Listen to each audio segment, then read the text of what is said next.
காய வச்ச கருவேப்பிலையாக இருக்கட்டும், இல்லை காஞ்சி போன கருவேப்பிலையாக இருக்கும், அதை வேஸ்ட் பண்ணாமல் எப்படி ஒரு பொடி செய்கிறதுன்னு இன்றைக்கி பார்க்கலாம். ஃபஸ்ட்டு வானலில் அடுப்பு வச்சுட்டு ஒரு ஸ்பூன் எண்ணெய் ஊற்றிக்கோங்க. அதுக்கப்புறம் ஒரு அளவு கப் எடுத்துக்கோங்க.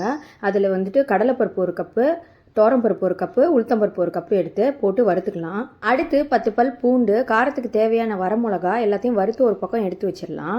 அடுத்து இந்த காஞ்ச கருவேப்பிலையும் கொஞ்சம் சூடில் போட்டு பிரட்டி எடுத்துக்கலாம். எல்லாம் ஆறுனதுக்கப்புறம் ஒரு மிக்சி ஜாரில் ஒரு பாதியை மட்டும் போட்டுட்டு கொஞ்சம் பெருங்காயமும் தேவையான அளவுக்கு உப்பையும் போட்டு கொரன்னு அரைச்சி எடுத்துடலாம். அடுத்து எல்லாத்தையுமே கூட போட்டுட்டு கொஞ்சோண்டு புளியை வந்துட்டு நான் தீயில வாட்டி எடுத்துக்கிறேன். இது இரும்பு சட்டினால அதில் போட்டு நான் வறுக்கல.